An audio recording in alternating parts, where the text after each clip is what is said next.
Hi guys, so I'm back. It's been a while, so I think everybody was busy for a period of time. So I was busy also, but I'm back. So for the vacation, I'll be doing three courses. I'll be doing 2015 for those who are going in year three. I'm doing power, which is my thematic, and then I'll be doing 2012 and 2011 for those going into year two, semester one. Alright, so I'll be doing some videos on it. It won't be too theory heavy. For now, I'll be doing like mostly questions on it, really. But anyway, so this video is about 3015. So for those that choose to do power, in my humble opinion, um, doing power is probably one of the most straightforward thematics compared to comms and the other thematics. So I did power. A couple other people did power also, so I find it was cool. But the first hurdle or big stone or everything that I had to get through in power in the first semester's ECNG 3015, or normally it's called ICES.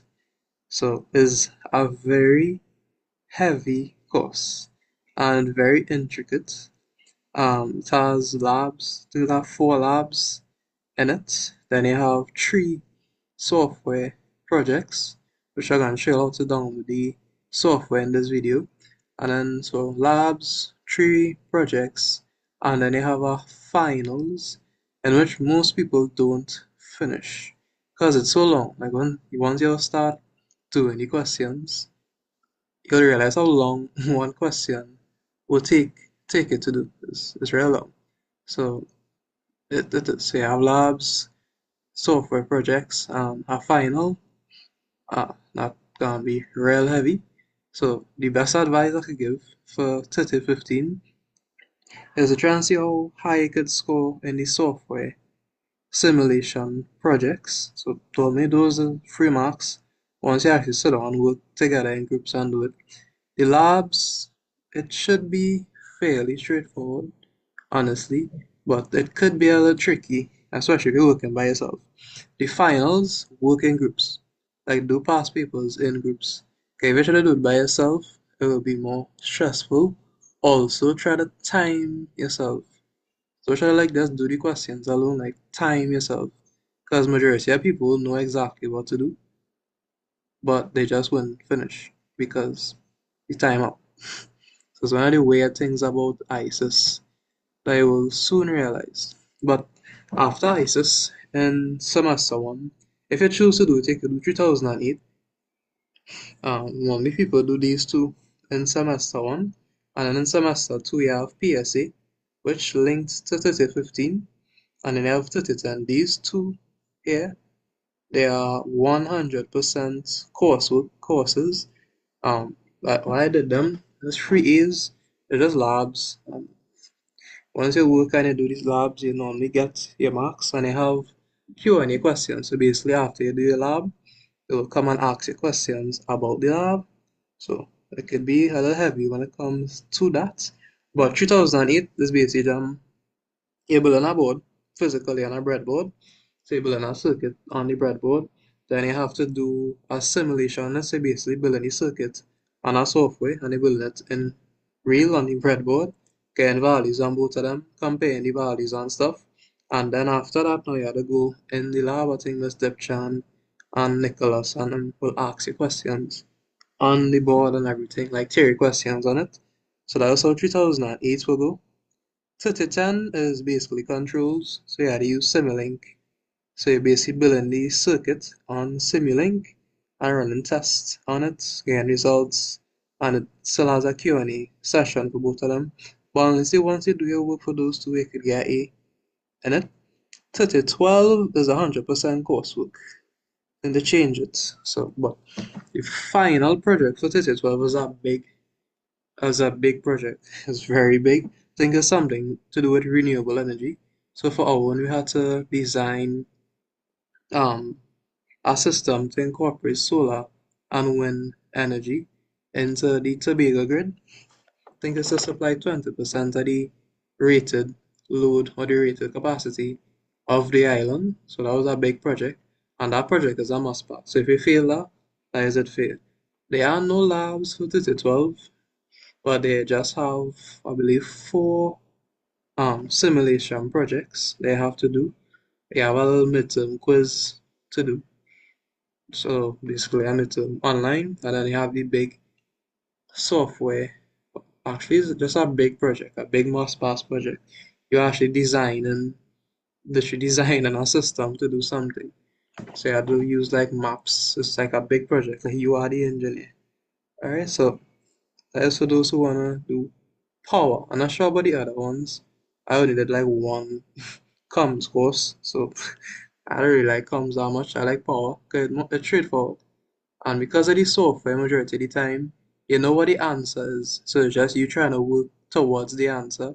So once you get the answer, you know that you get majority of the marks already. So that's more straightforward.